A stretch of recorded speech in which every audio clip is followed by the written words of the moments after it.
is exactly what a solar punk future looks like. Helvetica font killed solar punk.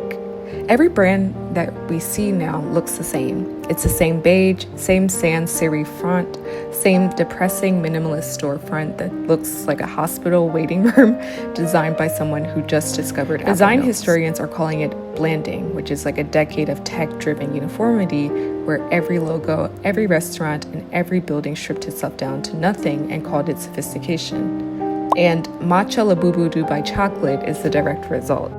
They're the physical embodiment of Helvetica font. One beige storefront or just consumerism gone viral and forgotten in the same week. And that's not a coincidence. It's a system working perfectly. And I'm standing in proof of what we lost, but also what we can create. I'm at a botanical garden in China, and to me, it's not just a garden, it's a society we were supposed to already be living in. Solar panels growing out of architecture, they were always supposed to be there. Food systems and ecosystems existing alongside human life instead of being destroyed by it, and community space that does not require you to purchase anything to exist inside of it, although I did have to buy a ticket to get inside of here. But what I'm describing isn't this exact botanical garden that I'm at, but it's the concept of solar punk. And it's already built. But why isn't everything built like this? In 1981, French philosopher Jean Baudrillard argued in Simulacra and Simulation that under advanced capitalism, the copy eventually replaces the original. The map comes before the territory, and the image of a thing becomes more real than the thing itself. He called this the hyperreal, the moment where the simulation becomes all we have and nobody remembers what the original looked like. And this is exactly what happened to our own built environment. The beige storefront, the minimalist font, the depressing sameness of every city block that used to have character and now has a matcha latte bar and co-working space.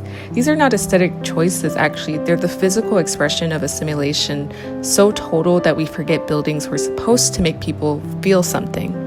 The streets that were supposed to belong to the people who lived in them, and the food was supposed to come from land that someone tended instead of supply chain that someone owned. And the rigid hyper-minimalist era defined by uniform branding is finally giving way. People are screaming for maximalism. People want change. People want color, texture, richness. And they want building and logos and cities to feel alive. So we know something is wrong, but why is it that we just keep buying the beige version instead of fixing it? Because here's what we can envision: a cyberpunk future. We can envision a solar punk future. Although this is just a small microcosm, or what might be called a simulactant, meaning essentially this is not a real space. I'm actually in Shanghai at a space that was man-made and built inside of a building. So this would be what is considered a simulactant, similar to Disneyland, or similar to any space, Universal Studios, that it's in a constructed man-made environment. But the one thing that gives me hope with being here, even though this is man-made,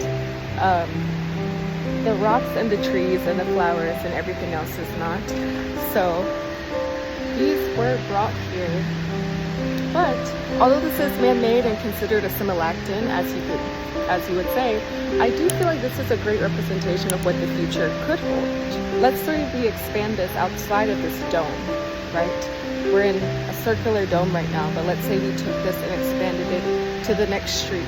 Let's say we expanded it then to the next block and the next block, and then eventually we're expanding it all over the world, and suddenly all of our neighborhoods are based in solar punk design.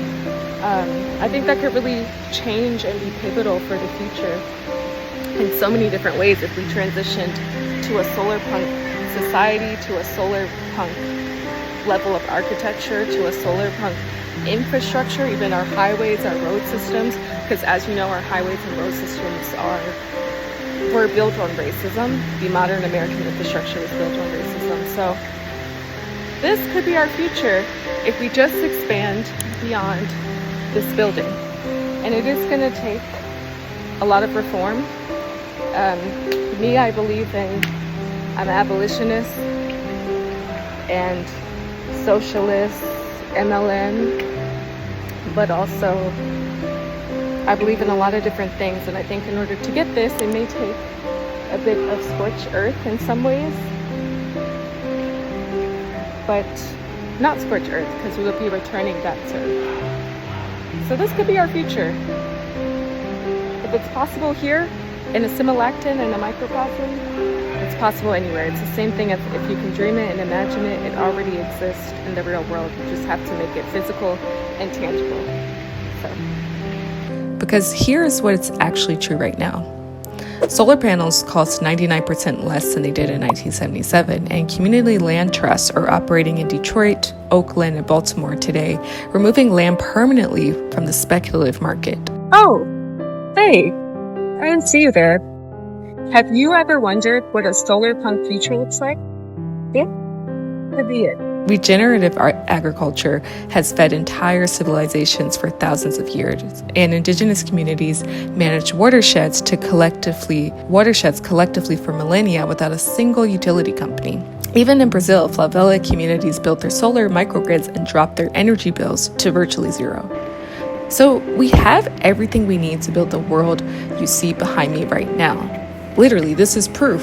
This building existing, and me being here is proof that it can be built. And if you go to Disneyland, or if you go to any other place that has these sort of like nature enclaves built, it's proof that it can be built. But there's a systematic change being made and an active choice not to. And not by the masses, but by higher forces. And before we go further, I want to say that this system was not built for everyone, the system and society that we live in. It was built by and for white men with capital, and it's been maintained through the deliberate destruction of every collective alternative and communities of color built for themselves. So the burning of Black Wall Street in 1921, or the federal defunding of cooperative housing that served Black and brown communities, or the criminalization of seed saving, the theft of indigenous land, and the erasure of indigenous ecological knowledge that would have taught us everything we need to know about living inside an ecosystem instead of extracting from it. So the hyper-real replaced the original most violently in our communities first, as you can see from those examples. And modern day, we see that ExxonMobil spent $40 million lobbying against climate legislation last year.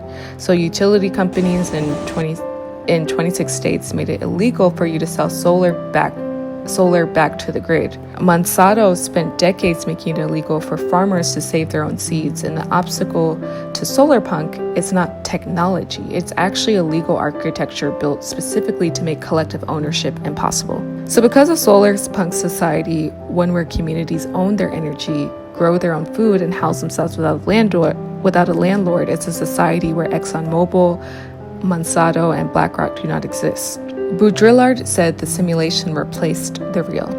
But what he did not account for was this. Some people never stopped building the real.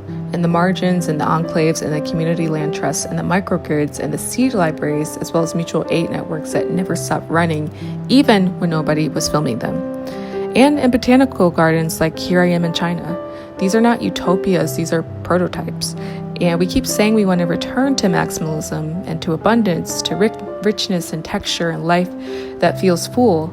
And we're tired of beige, we're tired of blanding, we're tired of matcha labubu chocolates as the only form of beauty the algorithm offers us. We can have something real instead of this. This is real. We just have to build it ourselves. And this because the systems that gave us Helvetica font and a beige storefront and utility bill is not going to build it for us. The simulation only holds as long as you can keep consuming it. And this garden already exists, but now we must build the rest. Well, this could actually be our future. There's even fruit here. They have fruit, and it's real fruit. Oh my gosh, I want to try some, but I know I can't.